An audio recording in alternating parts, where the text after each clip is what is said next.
le mariage. Écoutons avec... Au commencement, le Seigneur Dieu dit, il n'est pas bon que l'homme soit seul. Je vais faire de lui une aide qui lui correspondra. Avec de la terre, le Seigneur Dieu façonna toutes les bêtes des champs et tous les oiseaux du ciel. Et il les amena vers l'homme pour voir quel nom il leur donnerait. C'étaient des êtres vivants, et l'homme donna un nom à chacun. L'homme donna de leur nom à tous les oiseaux, aux oiseaux du ciel et à toutes les bêtes des champs. Mais il ne trouva aucune aide qui lui corresponde.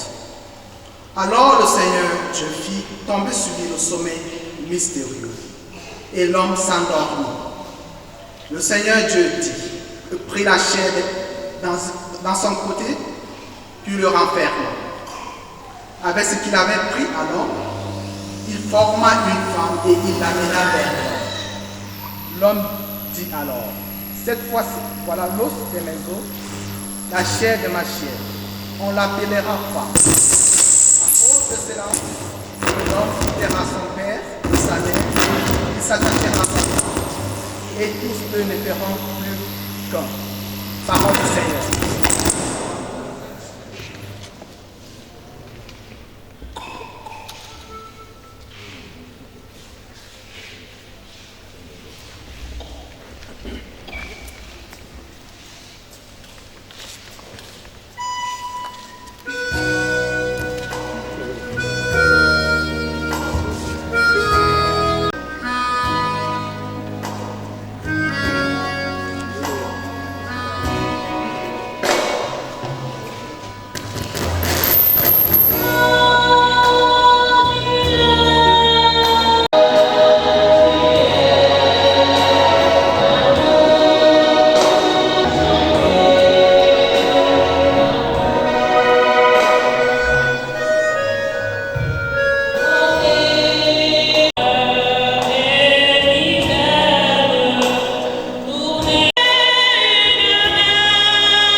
La soumission et l'amour l'un envers l'autre.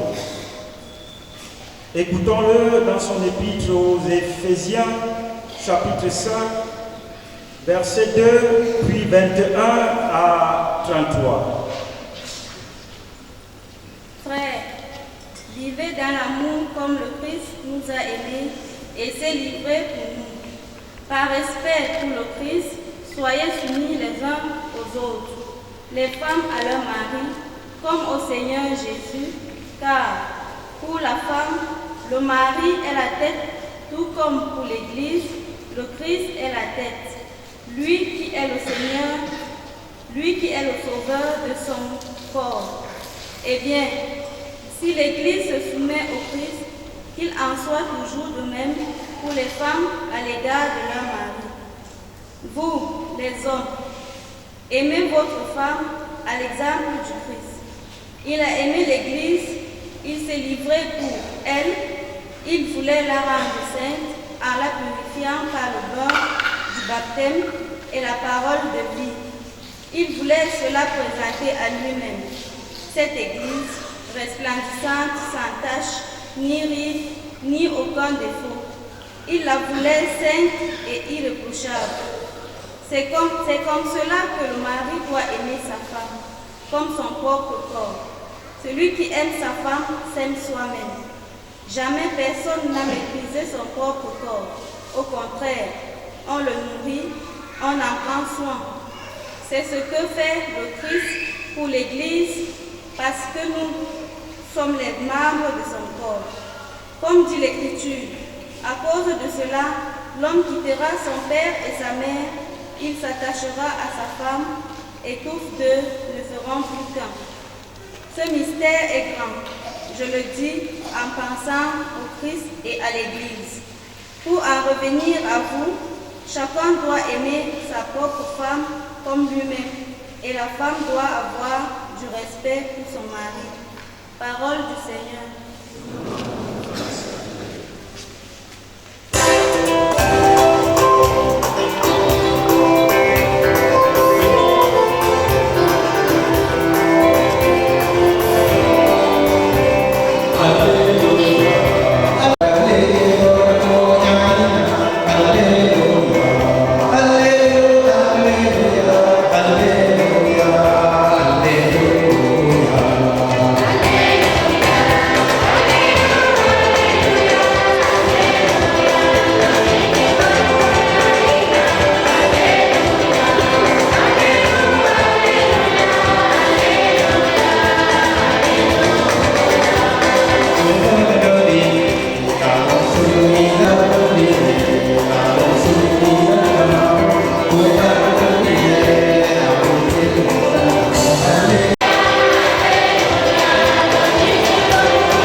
Le Seigneur soit avec vous. Évangile de Jésus-Christ selon saint Matthieu.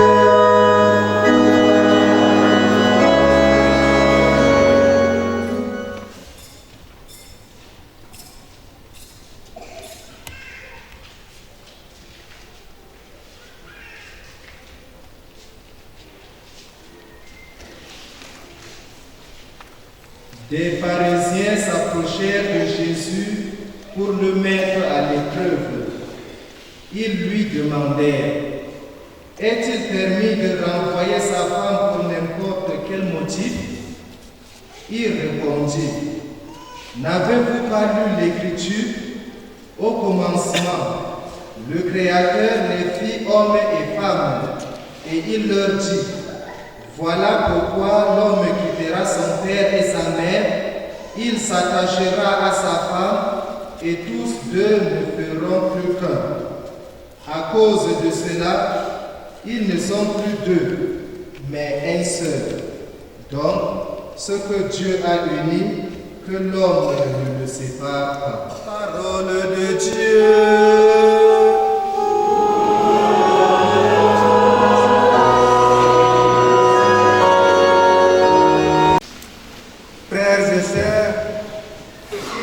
Vous tous qui êtes venus ici pour accompagner dans leur engagement à Marigot et Faille de Colette, je vous souhaite la bienvenue dans la paroisse Immaculée Conception de l'Arc. Nous sommes venus assister à un événement sérieux. Le mariage.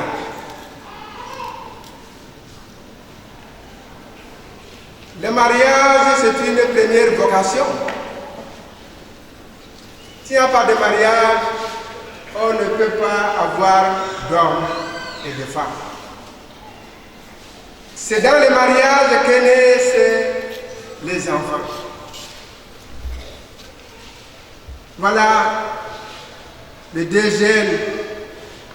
Ils sont là aujourd'hui devant nous. Ils vont s'engager dans le mariage. Le mariage selon le plan de Dieu. et non pas le mariage traditionnel ni le mariage à l'état civil tout court. Le mariage d'une belle vocation. Nous venons d'écouter les textes qui concernent le mariage.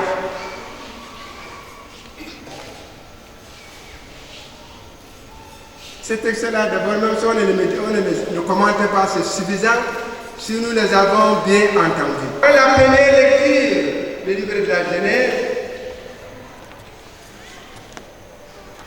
il nous décrit le plan de Dieu sur le mariage. Dieu a créé toutes choses. C'est l'homme qui a donné le nom à toutes ces choses-là, à toutes les créatures. Parce que l'homme a une intelligence qui suit l'intelligence de Dieu. Mais c'est lui qui a constaté que l'homme n'a pas trouvé son semblable. Parmi les êtres qu'il a créés, l'homme n'a pas trouvé un être qui le ressemble. Il est la solitaire. C'est Dieu qui décide. L'homme, quand on entend, l'homme n'a pas demandé à Dieu de lui donner une femme. Mais c'est Dieu qui a senti le besoin de l'homme. Christ, il ne peut pas collaborer avec les animaux ni avec les arbres. Il décide. Lui qui connaît nos besoins plus que nous-mêmes, il a connu les besoins de l'homme plus que l'homme. Il a vu, dit, l'homme dans les besoins. Selon les textes, il prend une partie du corps de l'homme, sa chair, avec la boule va lui fabriquer une femme. La femme à l'homme. Est-ce que l'homme était triste?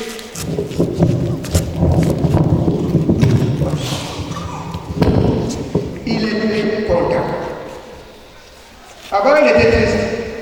Il était solitaire. Dieu qui a senti son besoin, il lui a présenté la femme. Qu'est-ce qu'il a dit? Dès que l'homme a vu la femme, vous avez écouté, non? Il était triste. Est-ce qu'il a dit à Dieu, je n'aime pas la femme que tu me présentes? Il était dans la joie. Il a commencé à donner un langage fort. Parce qu'il lui manquait quelque chose. Cette fois-ci, il a trouvé quelque chose qui l'arrange. Et un être humain comme lui, c'est la femme qui complète les demandes de l'homme. Vous devez le faire. Tous les agressions de nous, tous les accompagnés, ils sont heureux avec nous. Le mariage, c'est la joie. L'homme et la femme pour toute la vie. Vous êtes engagés. Vous connaissez le début de votre mariage. Moi, je sais que c'est l'homme qui a commencé. Toujours, c'est l'homme qui commence. Pas toujours maintenant, mais avant. Mais si ce n'est pas la fille d'aujourd'hui, avant, c'est toujours, même si la fille aime l'homme, elle a un peu honte pour aller le visiter. Le début, c'est beau. Quand Dieu a donné la femme à l'homme, c'est pour qu'il soit heureux, c'est pour qu'il se complète. Désormais, la femme est laide pour l'homme, l'homme est laide pour la femme. La femme est la compagne de l'homme est le compagnon de la femme. C'est beau. Ce que Dieu a uni, que l'homme ne le sépare pas. C'est ce que dit la Genèse. Même dans les trois textes là, c'est comme ça. C'est vous qui avez choisi les textes. Je vous ai présenté les textes. Et dans la deuxième lecture, on nous parle de l'amour. Les femmes doivent respecter leurs maris. Les maris doivent aimer leurs femmes. Quand Paul dit, femmes, soyez soumises à vos maris, ce n'est pas la soumission pour dire que l'homme a parlé, la femme ne parle plus, non. C'est le respect. Sans amour entre l'homme et la femme, on ne parle pas de mariage. C'est l'amour que vous avez eu entre vous qui vous a motivé à s'engager aujourd'hui à Manibor et faire de collecte. Et vous allez vous engager aujourd'hui librement sans contrainte. Parce que c'est voulu, vous avez voulu vous engager dans ce mariage. Il n'y a pas de sentiment. Vous vous êtes aimé, vous vous êtes aimé. Aujourd'hui, vous allez vous engager, c'est pour toute la vie. C'est la mort qui va vous séparer. Quand la mort prend l'air de vous, le mariage est rompu. Mais tant que la mort n'a pas pris l'air de vous, le mariage n'est pas rompu. On se trompe. Il y a des gens aujourd'hui qui ont gaspillé leur mariage. Quand le mariage, selon le plan de Dieu, dès le début, quand vous allez vous engager aujourd'hui, vous vous êtes aimé, vous vous êtes engagé aujourd'hui, les difficultés qui viendront après 20 ans ou 15 ans, ce n'est plus le problème qui doit vous séparer. Vous allez casser, s'arrêter devant Dieu, c'est là uni. Puisque personne ne vous a forcé au début. On voit la douleur aujourd'hui dans les mariages. Jeunes garçons, jeunes filles, vous vous êtes aimés, vous vous engagez aujourd'hui devant Dieu, c'est une bonne chose. Or, quand Dieu a créé l'homme, un seul homme, une seule femme pour toute la vie, l'égoïsme de l'homme ne peut pas engager Dieu. Ça, c'est ton problème. Quand vous allez faire aujourd'hui là, nous on vous écoute. Oui, je vais être ta femme. Aussi, Ibrahim veut être mon mari, oui, librement. Les gens qui ont fait librement devant les gens, personne n'a forcé l'autre. Et après on dit que le mariage s'est cassé, devant Dieu ça ne se casse pas. Vous devez brûler pour l'État, parce que les Camerounais, quand ils veulent faire quelque chose, ils veulent c'est des millions pour qu'on désire. Même pour l'État aussi c'est difficile. Vous manquez. Si votre mariage est valide, malgré les difficultés que vous avez eues au cours des années, zéro. Votre mariage n'est pas bien. Ni les femmes ne peuvent pas rompre. Ni les évêques, ni les prêtres, c'est Dieu seul. Quand vous êtes regardé devant Dieu, avec notre président, je ne dis pas que ça sera votre cas. Si vous mettez votre foyer avec les médecins, Dieu va vous protéger, Dieu va vous protéger votre famille. Personne n'a le pouvoir de séparer de vous. C'est là qu'on dit, quand vous êtes allé dans la mariage, faites tout pour que vous viviez bien. Pour qu'on marche, pour qu'on vive. Parce que votre engagement que vous allez faire aujourd'hui, il n'y a pas de demi-mesure. Il y a mariage par la vie. Si l'homme a aimé la femme par intérêt, il y a des gens qui ont des parents riches. Quand les explications disent que mon beau-père va m'aider, si c'est la vie, oh, mon mari est un grand fonctionnaire, je veux discuter avec lui, il a des moyens, on va l'aider bien. S'il n'y a pas d'amour, c'est nul. Ils sont attirés. C'est le mariage dans la mariage, il y a les mains. Vous n'avez pas senti. Quand les jeunes garçons étaient s'aiment là, et là, quand ils étaient là, à mon affaire de États-Unis, connaître, c'est comment? Un musicien bloque l'autre retarde. Il va commencer à composer pour appeler tous les temps. Vous avez fait déjà une semaine sans vous appeler quand vous étiez là. Une semaine. Sauf quand le réseau ne passe pas. Ça les oblige à ne pas entrer en communication. Voilà, parce que l'amour est là. Mais l'amour que vous avez au début, même si ça se dégrade au cours des années, il n'y a pas question de se séparer.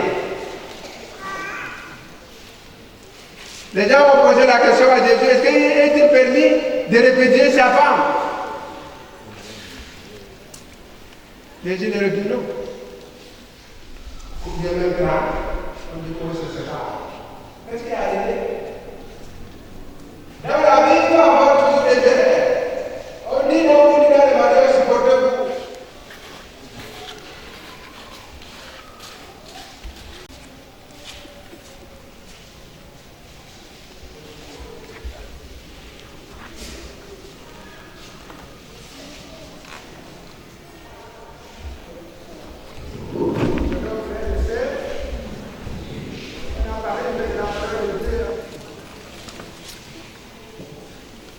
l'Église.